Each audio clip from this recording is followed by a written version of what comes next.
Penuntun Saat Teduh Sinode Gereja Kristen Jakarta, Kamis 17 Maret 2022. Judul renungan, Rela Berkorban Demi Kebenaran. Diambil dari Nats Kisah Para Rasul 7 ayat 51-60. Hai orang-orang yang keras kepala dan yang tidak bersunat hati dan telinga, kamu selalu menentang Roh Kudus, sama seperti nenek moyangmu. Demikian juga kamu. Siapakah dari nabi-nabi yang tidak dianiaya oleh nenek moyangmu? Bahkan mereka membunuh orang-orang yang lebih dahulu memberitakan tentang kedatangan orang benar yang sekarang telah kamu hianati dan kamu bunuh. Kamu telah menerima hukum Taurat yang disampaikan oleh malaikat-malaikat. Akan tetapi kamu tidak menurutinya. Ketika anggota-anggota Mahkamah Agama itu mendengar semuanya itu, sangat tertusuk hati mereka. Maka mereka menyambutnya dengan gertakan gigi. Tetapi Stefanus yang penuh dengan Roh Kudus menatap ke langit lalu melihat kemuliaan Allah dan Yesus berdiri di sebelah kanan Allah. Lalu katanya, "Sungguh, aku melihat langit terbuka dan Anak Manusia berdiri di sebelah kanan Allah."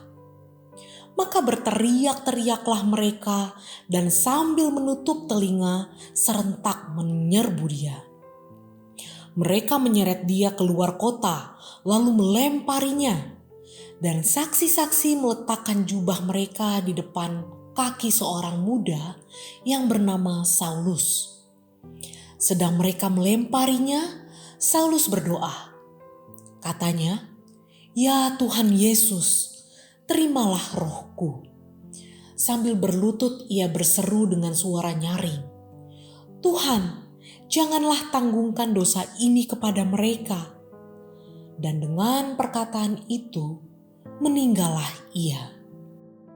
Brother Andrew, pendiri Yayasan Open Doors Ministry, menyatakan bahwa apabila kita mengerjakan pelayanan dan semuanya lancar, maka jangan merasa senang. Karena mungkin apa yang kita kerjakan tidak penting, sehingga musuh kita tidak menghambat. Tetapi jika kita mengerjakan pelayanan dan banyak hambatan, jangan menyerah. Karena mungkin pelayanan ini penting sehingga setan berusaha menggagalkannya. Hambatan pelayanan juga dialami oleh gereja mula-mula di Yerusalem. Mereka awalnya hidup damai dan orang-orang penganut Yudaisme yang menaruh rasa hormat kepada orang Kristen. Tetapi kemudian mengalami penganiayaan yang dilakukan bukan hanya oleh para pemimpin agama, tetapi oleh orang banyak. Kebencian terhadap orang Kristen semakin menjadi-jadi ketika jemaat Libertini, golongan yang sangat ketat dalam memelihara tradisi Yahudi, kalah berdebat dengan Stefanus yang penuh keberanian dalam menyatakan kebenaran. Mereka sangat marah dan memfitnah Stefanus serta membawanya ke dalam persidangan para pemimpin agama Yahudi.